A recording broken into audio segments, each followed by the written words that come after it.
Hi guys, welcome to Techavro. In this video, I'm gonna be showing you how to remove a member from a Facebook group. So firstly, let's go to the Facebook group. This is Facebook and here you can find the group. Choose your group, in which group you are admin or moderator. You can do this, otherwise you can't do this. Click on members, this one, and scroll down and you'll find your Facebook group members.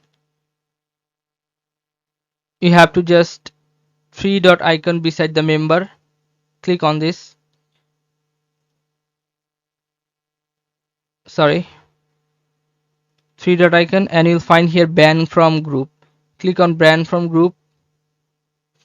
Click on delete recent activities and click on confirm, and your member will be removed from this group and he will be banned from this group. Okay guys, so this is how you can do this guys. If you find this video helpful, then please give a thumbs up and don't forget to subscribe the channel. Thank you so much for watching the video.